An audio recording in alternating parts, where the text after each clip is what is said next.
Analyze, né?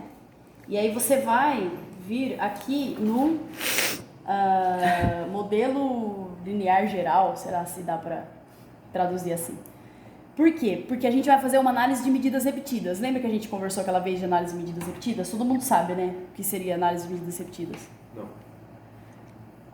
Quando você tem uma variável, um fator chamado ifin, você precisa rodar uma análise de medidas repetidas. Quer dizer, calma, deixa eu pensar. Quando é o mesmo sujeito que ele é submetido a duas medidas, então você está tirando a medida do mesmo sujeito, entendeu? Então, por exemplo, quando você é fator between, você muda o sujeito. Então você pega um adulto e compara com o idoso. Quando você faz, por exemplo, com sono e sem sono, você pega a mesma pessoa e submete ela a repetir as medidas. Então a gente chama de medidas repetidas, é isso, né, professor? Porque é o ifin.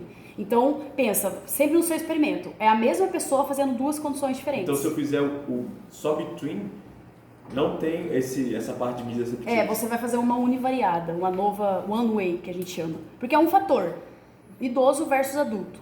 Na verdade, o fator é idade, entendeu? Então, se tipo, eu for relatar isso no artigo, por exemplo, e aí eu vou fazer uma só between, eu não falo a nova de medidas repetidas. Não, você fala a nova one way. Aí eu achei que esse medidas repetidas era o tipo. É um tipo, ó, por exemplo, mas enquanto que você tem 3 tentativas, eu quero usar como variável a média das 3, que a gente falou. Sim. Aí eu matei a repetição. Matou o ifin. Porque aquela variabilidade você jogou fora. Porque, hipoteticamente, a média representa as 3. Uhum. Só que aí você não tem 3 medidas, você tem uma, que é a média das medidas, que é a sua variável. Então você está acreditando que aquilo vale a pena. E acabou. Quando você tem 2 ou mais, isso, os treinamentos que a gente usa, eles são um mix. Você tem between e o ifin. Mas para os fatores do ifin, se você tiver pelo menos 2 colunas, 2 vezes que você fez a medida, você já pode usar. Os nossos treinamentos sempre tem muito mais. Né? 3 tentativas, 2 condições, 2 condições de uma coisa, mais 2 de outra. Tem um negócio enorme que é tudo medida repetida. E nesse do between, eu não posso usar, tipo, igual você falou, do sono ou sem sono? Eu não posso colocar, tipo, como se fosse grupos diferentes, mesmo sendo a mesma pessoa? Não, se for a mesma pessoa que coletou, você tem que fazer o ifin. Porque existe uma variabilidade inter e intra, né? Que é diferente. E aí, o tipo de variabilidade dentro da mesma pessoa é diferente do tipo de variabilidade entre as pessoas. Mesmo que for um grupo muito bem específico. Então você pegou, por exemplo, tem gente que consegue match de idade, equilibrar exatamente o gênero, ou pega um só gênero, né, professor? Pega um grupo realmente assim, tenta ser o mais homogêneo possível. Mesmo assim, a intervariabilidade vai ser maior do que a intravariabilidade. Então, ou não, depende. Esse negócio do between e ifin é como se fosse uma constante para poder analisar esse tipo de diferença. Igual você falou que se o indivíduo é o mesmo, então a diferença que ele vai ter em uma outra condição é diferente de uma outra pessoa numa outra condição. É como se fosse está uma embutido média. dentro da análise de variância que esse tipo de variabilidade é distinto. Então, o jeito de fazer a conta, é diferente. que é o TSF, né, de calcular o F, está implícito. Então, você tem que respeitar o tipo de variabilidade. Não dá para você chamar isso uma a coisa SPCS between faz, ainda bem. Amém. Você chegou a pegar as coisas na mão ou não? Você já tinha eu já fiz análise de variância tudo na mão, dentro do Excel. Nossa, aí ó, isso aí é... Isso é coisa da Pellegrini, mas eu já fiz. Amém tecnologia. Amém. Esse negócio de programa não está dando certo, vamos calcular. Nossa, é louco. Tipo, Mas eu fiz o papel do SPSS escrevendo as coisas escrevendo não, né? Ajeitando a planilha do Excel, mas sem usar um programa que fizesse, né? Tipo, Rafa, eu sempre gosto de olhar, a primeira vez que eu escutei esses dois termos, eu ficava meio confusa, né? Se for talvez tentar traduzir, vira uma coisa meio igual ou não, mas eu sempre olhava a matriz do SPSS, não tem erro, cada linha é uma pessoa. Por mais que sejam todos iguais, esse é diferente desse, que é diferente desse, que é diferente desse. Agora, quando eu olho as colunas, é uma pessoa fazendo várias medidas. Então eu conseguia entender muito mas cada um tem um jeito, mas eu consigo muito, quando eu olho a planilha do SPSS, eu já falo, between, linha, o ifin, coluna. Mas é o que a gente faz aqui, né? Então, Então, bora lá. Analyze no menu principal, tá? Depois de Analyze, você vai pegar esse General Linear Model e vai selecionar o Repeated Measure, que é a nova RM, que vocês vêem tanto no artigo, né? A nova RM. Selecionou a nova RM. O primeiro fator aqui, você vai ter que dizer o fator within, tá? Então tá falando o nome aqui, ó, within subject factor name. Qual que é o meu fator within? Lembra do meu design, do mestrado? Qual que era o meu fator within? Baixa ansiedade. Ansiedade, muito bem. Então, ansiedade. Quantos níveis tem o meu fator ansiedade? 2 níveis. Todo mundo entendeu, né? Beleza. Você definiu dois níveis, define. Esse nome da medida aqui você não coloca nada, define. Olha que legal. Então, vocês vão ver que assim, você fala, nossa, mas você tem um monte de variável, só que você está fazendo só... Você tem um monte de variável, só que só tem 2 aqui. Por quê? Porque eu vou fazer uma nova por área de interesse. Geralmente é isso que a gente faz aqui. Então, nesse caso aqui, ó, na 1, eu vou colocar a área aqui, ó. Então, eu vou selecionar o número de fixação na área de interesse 1 e o número de fixação na área de interesse 1 de novo na tentativa 2. Lembrando que a 1 é baixa ansiedade e 2 é alta ansiedade. Por isso que eu gosto muito de anotar essas coisas. Vocês entenderam? A minha nova aqui é só ansiedade. Então, aqui, ó. Isso, eu não estou comparando uma área com a outra.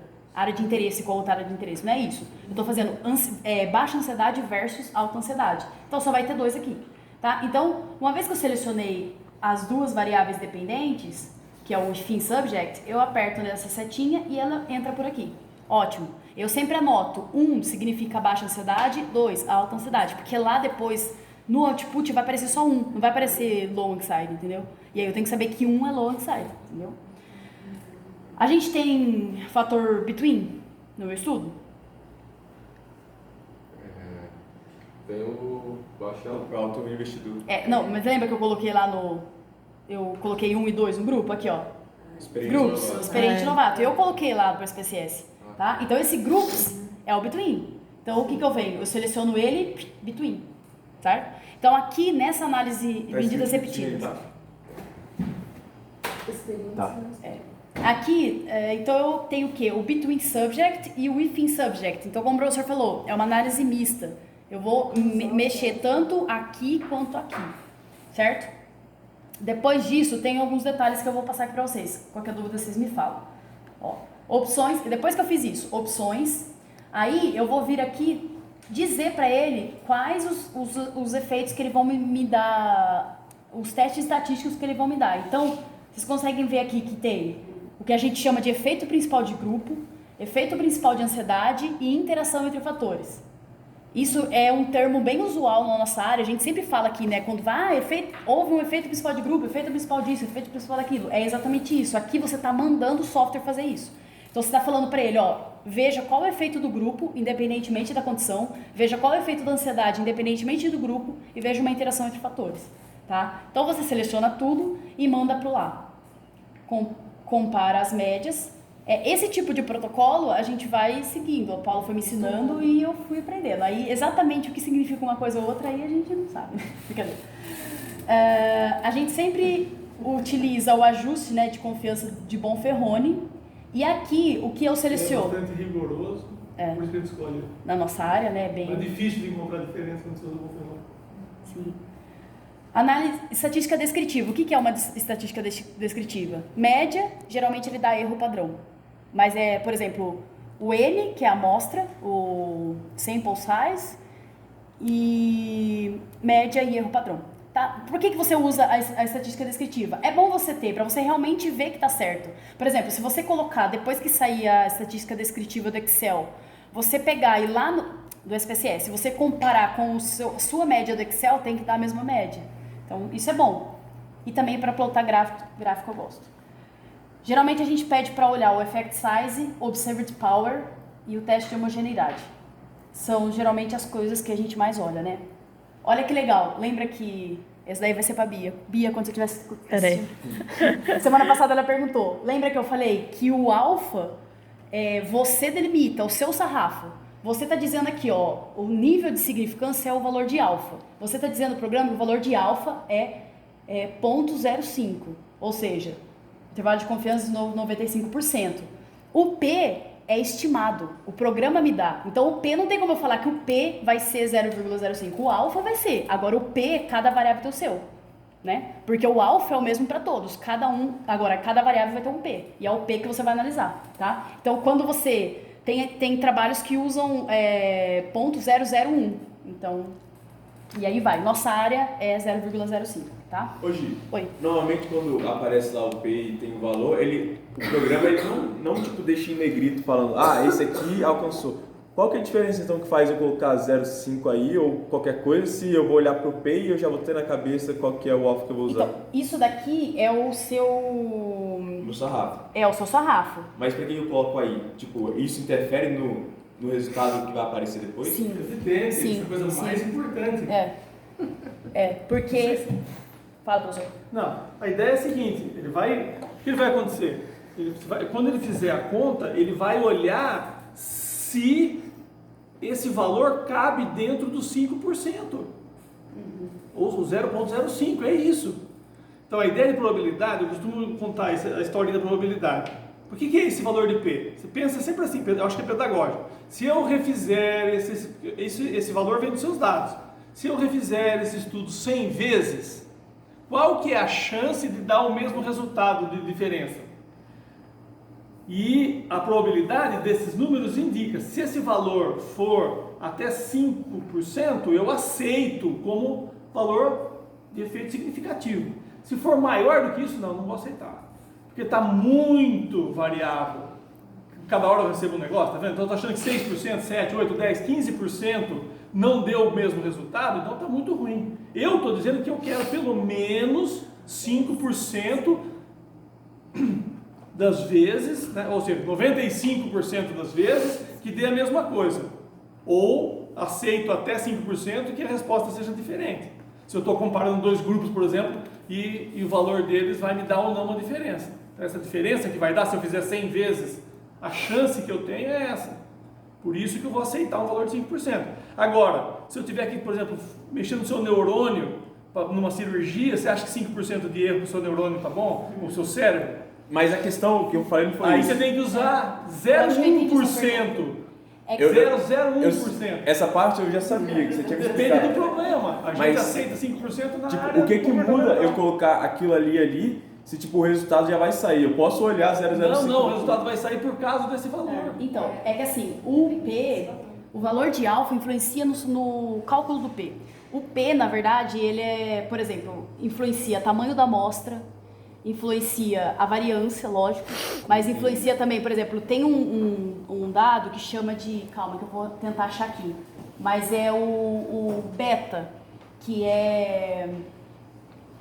Ih, professor, você vai lembrar o nome agora? Não sei se eu vou lembrar. Mas, enfim, tem vários valores que influenciam no cálculo do P. Por exemplo, o alfa, tem o índice beta também, ou seja, dependendo do sarrafo do P, dependendo do sarrafo do alfa, vai influenciar no cálculo do P. Então, o alfa ele é meio que primordial, assim como o tamanho da amostra. Porque, assim como o power, assim como outros... Então, assim, eu não sei te falar qual que é o cálculo do valor P, mas eu sei que para o programa você tem que ter vários... Por isso que o programa vai lá, olha que... que eu não rodei ainda, mas ele vai mostrar depois no output, ele vai falar que o tamanho, o sample size é 40. 40 pessoas para esse tipo de distribuição dos dados, com esse alfa, com esse valor de beta, dá esse P, entendeu? Então influencia no cálculo, só que eu não sei te falar qual é o cálculo, mas isso influencia. Apesar de ser essa relação que ela está falando, no geral você interpreta o valor de P como um valor observado. Qual que é para esse tipo de configuração, para esse valor de P? O que você teve no valorzinho na coluninha lá é o que você observou. Aí você vai comparar aquele valor lá com o sarrafo que você definiu. Deu maior ou menor que 5%. Então, por exemplo, se eu colocasse o 0,5 ali e uma variável tivesse dado um P de 0,3, por exemplo, e aí eu falar, quer dizer, na verdade, muitas variáveis deu 0,3. Aí eu, então eu acho que o meu alfa eu posso deixar ele mais rígido.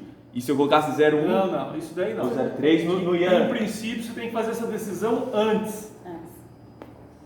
Essa diferença, porque assim, existe coisa estatística assim, tem coisa que você define a priori, tem coisa que você pode olhar depois do resultado para definir. Pode assim, você pode dizer o que você quiser, na verdade. Que é o Mas a famoso probabilidade é diferente. Então, uma análise pós-hoc é uma análise que assume que você já olhou os seus resultados para depois ver o que você vai comparar. Se você planejar as suas comparações antes de coletar o dado e saber a estatística, você tem outro preço probabilístico para pagar, mais barato, diga assim. Você pré-definiu, mas a gente nunca faz isso, né? No geral, na nossa área, a gente tende a olhar primeiro o resultado para depois ver o que interessa. Mas do ponto de vista das hipóteses, da teoria, você pode querer saber de antemão que grupo ou que subgrupo você vai comparar, né? Efeito, interação, não sei o quê, depois, entendeu? Então, essa é a ideia. Se você já olhou, então você está afetado por aquele dado, não tem jeito. Mas uma uma coisa discussão meio assim, indo para um ponto de vista mais prático, evita que vocês tenham esse tipo de confusão. Uma das coisas que eu já vi o pessoal falando é que às vezes, que nem o cara falou lá no artigo, e às vezes se você aumentar seu N, talvez você ache diferença significativa. Então, existem algumas coisas que aí que o professor falou, na verdade um bom planejamento prévio tira todos esses problemas. Se você consegue calcular qual seria o sample size ideal, você não teria esse problema. Aí você poderia dizer, realmente é porque não houve diferença, ou é um falso positivo, ou um falso negativo, entendeu? Então, aumentar N eu já vi, agora mudar o sarrafo do alfa eu nunca vi. Eu acho que, como o professor fala na nossa área, já é bem sacramentado, né? Tipo, enfim, continuar. O último passo agora, antes da gente fazer, deixa eu só ver se tem alguma coisa aqui. Não, tá certo. Bom, então eu fui lá nas opções. O último passo é fazer o PEST, que é um passo que você vai você vai fazer o programa rodar o pós-hoc. Como o professor falou, geralmente, se eu rodar agora, ele vai me dar o valor de ANOVA. O que a ANOVA fala pra gente? A ANOVA, ela fala se houve diferença, análise de variância, né, o teste, ela fala se a hipótese nula foi aceita ou não. Ela fala se houve diferença ou não. Só que ela não conta qual foi a diferença. Isso, quando você pega, por exemplo, 2 valores, é muito legal, mas quando você pega mais 3 tentativas, 4 tentativas, é que você precisa saber onde que está o valor, principalmente na interação. Então, o PEST é para você rodar o pós-hoc. Então, também é automático. Você vai lá, PEST, é uma coisa mais... Ai, meu filho, tá. Desculpa, eu preciso sair que eu tenho um compromisso. Tranquilo, professor. Aqui, você tá vendo que a gente vai ter que fazer manual. Isso daqui não tem como fazer automático no menu, manual. Então, o que você faz? Aqui você tá vendo que é o efeito principal de grupo, o efeito principal de ansiedade. Para você rodar o pós-hoc da interação, que é exatamente isso. Não sei se eu tava falando para alguém outro dia. O que a interação fala? Por exemplo, a interação fala para mim, houve interação entre ansiedade e grupo. Beleza, isso é o que a ANOVA vai me dar. Só que assim, qual foi a interação? Onde está essa interação? Porque lembra, grupo eu tenho 2 níveis. Ansiedade eu tenho 2 níveis. Qual que interage com qual? Se existe essa interação, entendeu? Então, o pós-hoc ele vai te dizer onde está essa interação. Então, vamos lá. Eu vou pegar aqui, selecionar a linha da interação, e aí eu vou copiar, eu fiz aqui um Ctrl C, vou clicar e vou dar um Enter. Ctrl V e Ctrl V. Toma cuidado porque essas linhas elas precisam estar alinhadas. É como se fosse uma programação de MATLAB mesmo. Então, se tiver a linha diferente, ele não vai ler, tá? Isso aqui é como se estivesse programando no SPSS. Na segunda linha, você vai vir aqui e diz para ele, compare groups. Eu vou fazer e vamos ver se acho que vocês vão entender o raciocínio, mas a ideia é exatamente essa. Compare. Você percebe que tem um padrão a ser seguido, né? Qual que é esse padrão? Primeiro de tudo, compare sempre espaço do parênteses, né? Do teste. Compare sempre vai estar em maiúsculo e depois você vai colocar qual fator. Por quê? Existe 2 maneiras de olhar para uma interação. E aqui você está dizendo para ele fazer pelas 2. Não sei se todo mundo consegue entender isso daí, mas é exatamente isso. Por exemplo, quando eu tenho 2 grupos e 2 condições de ansiedade, o que essa primeira linha ela faria? Então, a interação por exemplo, no grupo experiente, baixa ansiedade foi diferente da alta ansiedade, ele vai fazer esse teste. No grupo novato, baixa ansiedade foi diferente de alta ansiedade, pum. É um jeito de olhar para a interação, você está olhando através do between. Agora, vamos para a linha de baixo. Vou olhar através do IFIN. Na baixa ansiedade, o experiente é diferente do novato? É. Na alta ansiedade, o experiente é diferente do novato? Não. Entendeu? Então, assim, uma interação entre dois fatores existe de 4 diferentes maneiras de olhar o dado. Entendeu? E essa linha, você força o SPSS a fazer isso daí. Então, você vai fazer a interação, mas você vai me dizer onde está essa interação. Será que essa interação é só o grupo experiente na alta ansiedade? Será que essa interação é só o novato na baixa ansiedade? Você não sabe, entendeu? E aí, quando você tem estudos aqui que a gente faz no laboratório que é interação tripla, interação e vai. Porque depende muito dos seus fatores, tá? Uma vez... Oi? O que está escrito em verde? It means é a programação. Já fica, já fica. Não sei se você lembra, mas na hora que eu... A partir das suas variáveis. Isso, na hora que eu cliquei PEST, eu só copiei essa linha e dei 2 enters, colei aqui, tá. E aí eu escrevi... o escrito é só essa parte, ó, compare groups e compare ansiedade, tá? Pode ser...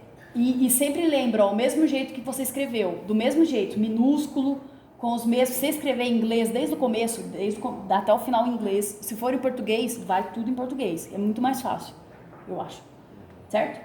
Então vamos lá. Pum, rodei. Vocês viram onde eu bati lá, né? Na setinha, no run. Okay. Deixa eu voltar aqui. Aqui, ó. Pra você rodar eu no playzinho, tá? Esse daqui é o famoso output. O que é o output? É o resultado. Então é aqui que você vai ver, meu Deus, meu estudo de 2 anos de mestrado não deu diferença. Ou minha IC não deu diferença. É aqui, entendeu? É essa hora. Então, primeiro é só um cabeçalho. Lembra que aquilo que a gente fez no PEST é exatamente isso. Então ele vai copiar e colar. Aí ele vai começar a dizer, então você tinha uma série de dados. Aqui vai começar a falar sobre a variável. Então, ó que bacana. Você tem, qual que é o seu within subject? Ansiedade. Aí que eu falei, lembra, a 1 é baixa, a 2 é alta. No meu caso, um de vocês vai ter 1. A between é group, experiente novato, 1 é experiente, 2 é novato. Olha que legal, aqui que eu falei, ó, ele dá o N pra gente. Esse N influencia no valor de P, então assim, depende da área, né? Tem áreas de medicina que o N menos que 100 os caras não aceitam no artigo. Na nossa área, geralmente acima de 15 já tá bom, 10, 15. Então, isso é por área, né? Aí não tem como falar. Certo? Então, aqui que eu falei, ó, análise descritiva, ele vai dizer que nessa condição, esse grupo teve essa média, esse desvio padrão e esse N, tá? Então, é só uma análise descritiva, ele tá colocando para você, tá dando nome aos bois, na verdade, aqui, né? Agora, vamos para a nova, que é o que interessa. Aqui nesse menu é muito legal que tem como você clicar, você vai mexendo nele, você já vai direto. E aí ele aponta essa setinha, eu acho muito mais fácil do que você ficar rodando assim, ó, às vezes você... Porque é muito nome, né? Aí às vezes você esquece, tá? Vamos direto pro within. Então, você vai ter 2 ANOVAs, uma nova within e uma nova between. Então vamos primeiro na nova within. Tum. Test of within subject. Daqui. Essa aqui é a coluna da significância. Ou seja, já dá pra gente ver que essa variável não houve diferença significativa, certo? Mas vocês podem ver que aqui a gente tem diferentes fatores. Esse daqui é o que a gente chama de efeito principal de ansiedade e esse daqui é a interação entre fatores. Para essa variável não houve diferença significativa entre... Não houve efeito principal de ansiedade e não houve interação entre fatores. Todo mundo viu? Bem claro, né? Oi? Essa é número de fixação no outside. Eu devia ter escolhido na pista, que provavelmente vai dar. Enfim, mas é só um exemplo. Só para falar para vocês, por exemplo, todo teste estatístico tem um valor de F. Vocês já leram nossos artigos da área, que lá na parte de resultados eles não reportam o F, eles colocam F entre parênteses, um número, vírgula, outro número, fecha parênteses, valor de F, P e effect size. É aqui que você pega esses dados. Então, por exemplo, o F é sempre quanto menor o F, menos significativo, se é que assim a gente pode chamar. E o effect size também. O effect size é como se fosse o tamanho desse efeito, sabe? Será que esse efeito, ele tem tamanho? Por exemplo, o effect size está começando a ser usado na nossa área, mas ele é muito usado na área clínica.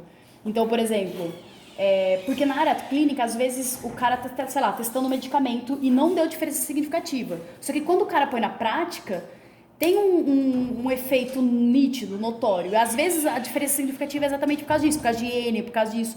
Então os caras reportam effect size. Aí no artigo eles falam, olha, não houve diferença significativa, porque o P não atingiu significância de alfa, mas o effect size é alto. Então eu aposto que há uma tendência, entendeu? Então ele usa isso aqui como argumento. Aqui existem vários tipos de effect size. A gente usa na nossa área o partial eta square, que é um tipo de teste e é isso.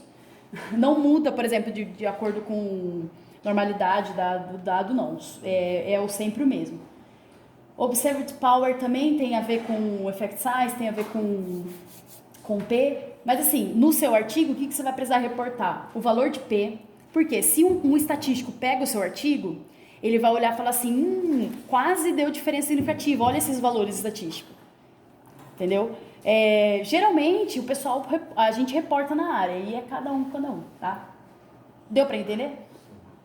Então é isso, ó, esse dado não deu. Isso pro IFIM. Agora vamos lá pro Between. Houve diferença de grupos. Olha que legal. Então vamos lá. Todo mundo entendeu qual houve diferença de grupos? Aqui na primeira linha, esse intercept eu não sei o que é. Assim, eu nunca selecionei, ele sempre apareceu. Deve ser alguma coisa dizendo assim, o seu teste tá bom. Nunca foi reportado. Quando eu fiz a estatística, eu perguntei para a professora, só que ela não usava SPSS, ela usava outro software. E ela falou que ela nunca tinha ouvido falar, então, aparentemente, embora a gente saiba que intercept é ótimo, por causa do humor, cadê? Então, assim, aí, ou seja, deu efeito de grupo. Então, agora a gente vai ver. Uma coisa que eu já falo pra vocês, se vocês quiserem olhar o output inteiro, pode olhar, mas pra você economizar tempo, quando não dá na ANOVA, você nem vai pro pós-hoc. A ANOVA é que manda. Então, existe uma certa hierarquia na estatística. A ANOVA é a primeira análise. Nessa ANOVA, falou que não houve efeito principal de ansiedade e não houve interação entre fatores. Eu não vou olhar o pós-hoc da ansiedade, porque, para mim, estatisticamente é igual. Então, o teste de nulidade foi aceito. Mas não houve diferença significativa. Não dá efeito principal e ter efeito de interação?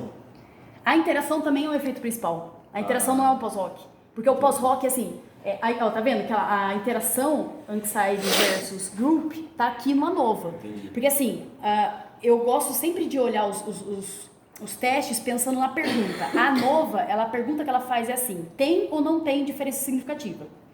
O pós-hoc, ele fala, onde está essa diferença significativa? Entendeu? Mas é o mesmo...